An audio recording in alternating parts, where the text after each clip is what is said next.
everybody, welcome to my channel. My name is Tyjalea Robertson.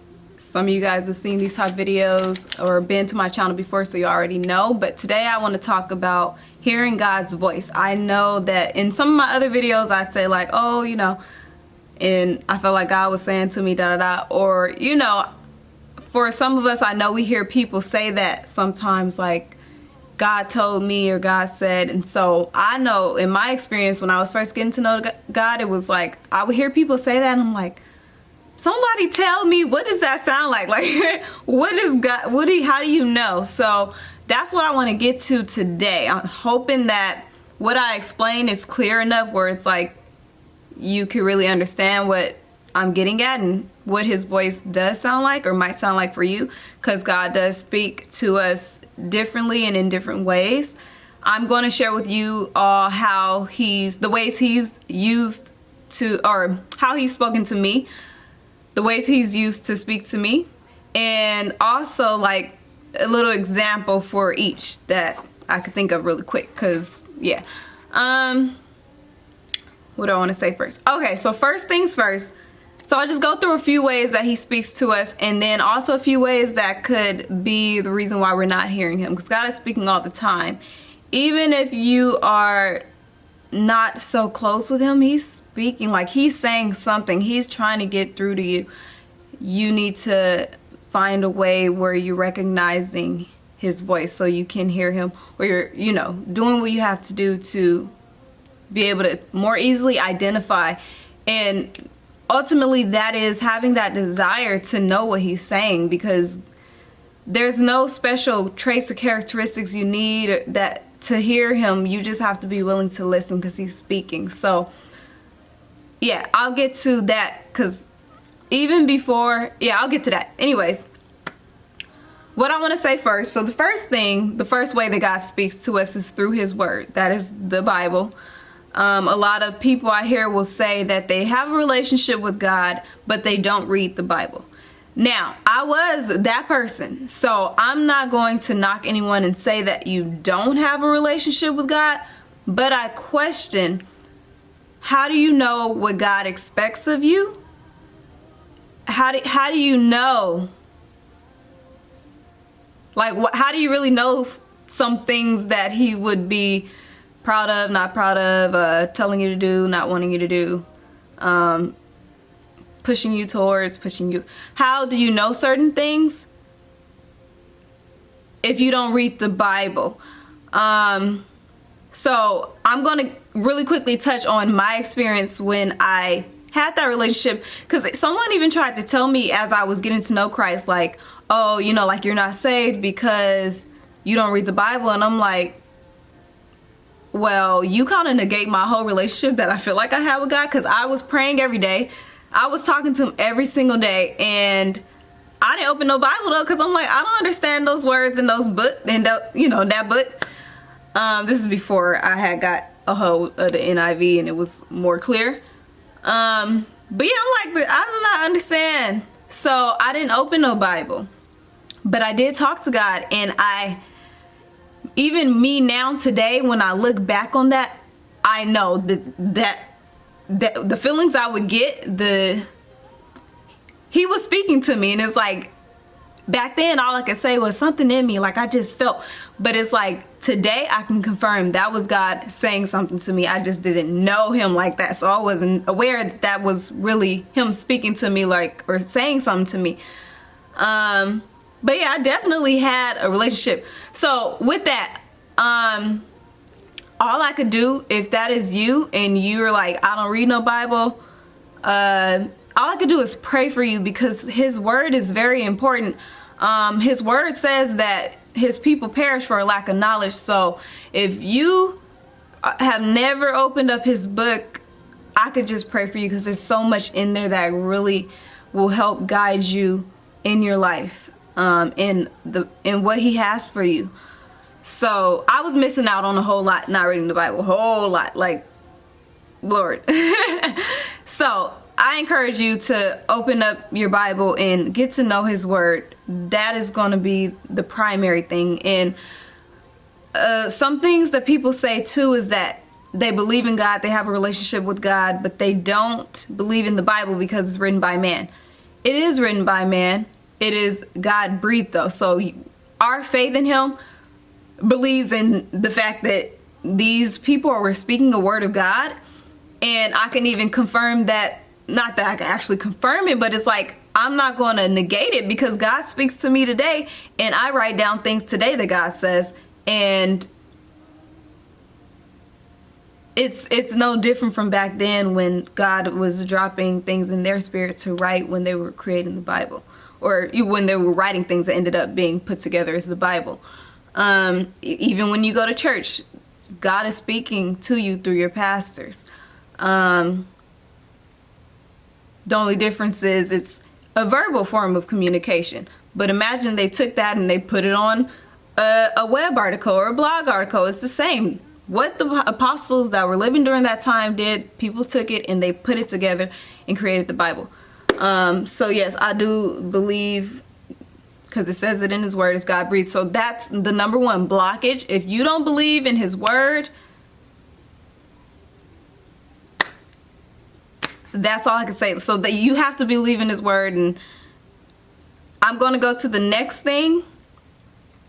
But you have to believe in his word, because everything falls back on his word.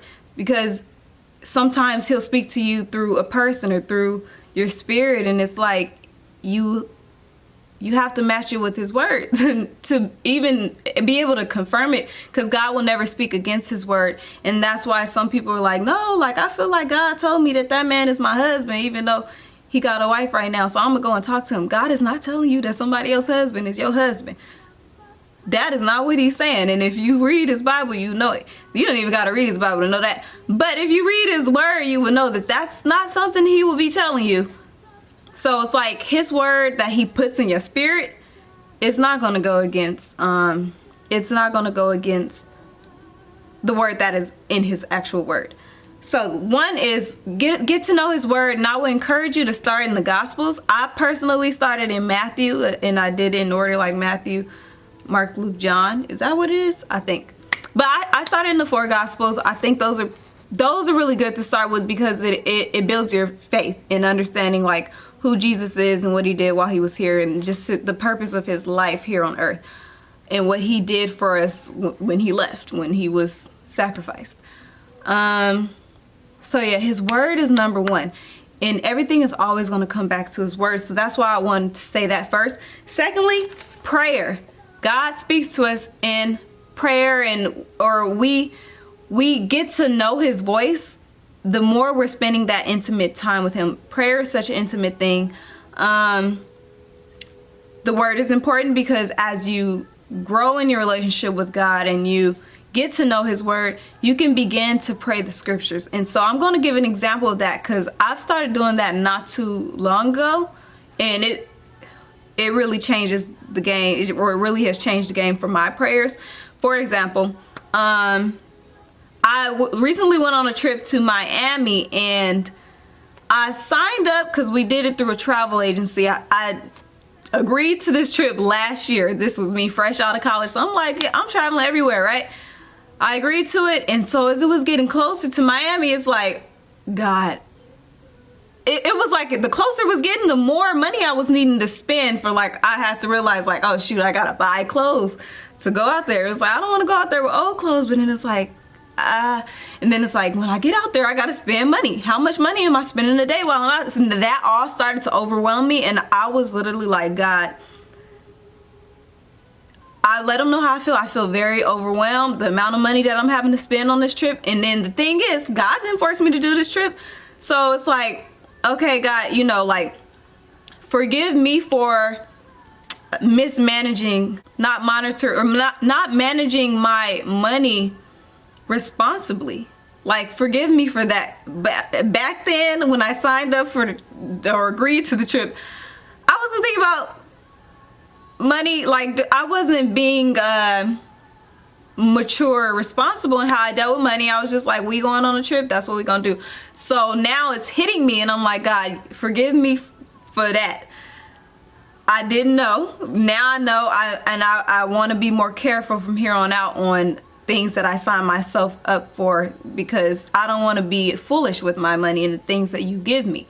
And then I just pray, like, Lord, all the money that is about to just leave because of this trip, because it's like at this point I've already paid for everything. I already paid for the hotel. I've already paid for the flight, and it's like what was getting me was having to pay for clothes, and it's like, okay, God, I don't necessarily have to pay for that, but I do got to pay for things once I'm out there. I got to eat. You know, we're going to be going places. Like, we had an itinerary, so it's like, okay, God, help me, you know, like, so I'm like, Lord, I know you're going to provide anything that I'm going to need to pay for following this trip or while out there. I know it's going to be done and provided for. Like, Lord, I just asked him that he replenished it. And it's just like, I was reminded of the scriptures that says he provides all that we need. So I had nothing to worry about. It was like, yes, I'm gonna be a lot lower in my finances after this trip, but it's like, it's not going to leave me lacking or without something that I need, because God knows what I need, and I'm letting him know, like, God, I'm anxious about money right now, but I don't need to be anxious, because you have given me enough to supply all that I need right now. So reminding myself of what his word says, it calms me down. So yeah, that's just my encouragement on that, of like why prayer is important, and then why knowing his word is, because when you can start praying those scriptures, it calms you down so much. It's like, my faith is in you, God, you know, like, I rely on you. So 2 is prayer. And just because prayer is so intimate, prayer is your conversation with God. So a lot of people use the example of a relationship. Imagine we go to church every Sunday, right? Imagine I'm only talking to my husband on Sundays. My husband, boyfriend, whatever. Imagine. How would that relationship be? Imagine I only talk to him every once in a while. Imagine I only talk to him when I need something. The communication is not going to be so great. The relationship probably won't be so great, because it's like, I don't really know you. And I don't really know what you want. Now, God always knows what we need, but it's like, our own worries in this life could cloud everything, and then we forget that God knows what we need. We start doing stuff on our own. God, I'm stressed out about money. I'm about to go start, I don't know, selling drugs. I don't know, whatever. I'm about to start doing stuff that I'm only doing out of a desperate mindset, instead of calming myself down, understanding that you have everything under control, you know. And if y'all want to know how the Miami trip went, going into it, so after I prayed that prayer, I ended up getting an opportunity to work with this company who was it was a paid opportunity. And so I'm like, dang, I can't do this, because I'm about to go to Miami. I needed to be because y'all know I went to Target. It was a paid opportunity, and it was a fun opportunity. It was to be able to meet followers and stuff. It was a giveaway, but they were going to pay me for hosting it. So I was like, dang, I'm not going to be in LA. I let them know, they're like, you could do it in Miami. So I was able to do that in Miami. So that was fun. It was like, I was able to take my work with me, or like what I like doing with me, and then also get paid for it. And it's like, this wasn't set up in my expectations to get this money. So now that this opportunity is here, it's like, wow, God, you really be providing and looking out. It's like, you already replenished before I even went off to my Miami trip. Anyways, and then also, like, while I was out there, my mom was out there with me. She paid for some of the dinners too. So it's like, some things I didn't even have to pay for. And it just took a load off of me. And it was like, God, I see what you're doing. Like, you knew how I felt about this money situation, but I gave it all to you, and you took care of it. So that's how that goes. So 1, knowing his word. 2, prayer. Those kind of, this is not like a list in any type of ranking or anything. But his word and prayer are very important, because that will allow you to, he's already speaking to you through other ways probably, but it'll allow you to be able to better discern his voice, to better know, like, okay, I know that this is God because it lines up with his word, or I know that this is not God because it does not line up with his word. And then just prayer just gets to, prayer and his word, those are very important. Use them both. Like I said, I did have a relationship with God without knowing his word. but it was a whole bunch of me talking to God and me not understanding what he's saying back. So really, how does that relationship really work, you know? So that's why I say word and his prayer. You want to be talking to him and having that open communication with him, because God wants to hear from you. But you also want to know what he's saying. What he's saying is in his word primarily. And then he also speaks to us through different ways, which I'll get to. But I can confirm that by me getting to know him intimately, and when we just talk with each other in prayer, and then me knowing his word. Okay, number 3, dreams. God speaks to us through our dreams sometimes. Every dream is not a dream from God. You know, Satan try to twist stuff too. And then that's another thing. Just side note, a lot of people be like, God still bless me. You know, like, I don't read his word, God still bless me. Satan bless folks too. So I just want to say that, like, how can you, and that's why I say you gotta get to know him. Like, you can't just be saying you got a relationship with him, and because the enemy tries his best to mimic God, and it's like, when you don't really know God, you are more bound to be falling for the enemy and his scheme. But it's like, when you get to know God, it says that we are aware of Satan's scheme. So it's like, I'm not afraid, you know, fear comes sometimes, but I try not to be afraid of anything, because I know who my God is. Like, I know who our Father is, and he's greater than Satan. So anyways, but yeah, so just Satan be trying to mimic God. So if you're watching this and you're like, well, God still bless me, first of all, we not getting with God because he blesses us. We getting with God because of who he is, you know, and what he's done for us. Blessings are great, you know, they're great, but Satan could bless you too. But those blessings do not amount. Those blessings are for your destruction. God's blessings, it comes with no sorrow. What's the scripture? He giveth, the Lord maketh rich and added no sorrow to it. That's what it says. God's blessings will be given to you at the perfect time. It will be the perfect blessing, and it will enhance his kingdom, but it'll enhance you so that you can better work in his kingdom, if that makes sense. So God is not giving me millions of dollars right now. Like I said, I was just mismanaging money. I'm still trying to understand it. I have a lot, you know, a more organized thing with money. But back then, when I'm like, God, increase my finances, and he not giving it to me, that's why. Because it's like, if I give it to you right now, lady, you gonna spend it on clothes and food. You know, so it's just like, all of this helps me understand God a little more, because I don't even know if this is, anyways, all of this helps me understand God a little more, because it's just like, I understand the things that I desire. If God is not giving it to me right now, I don't need it. And it's all for my good, because if I had it right now, it'd probably be no good for me.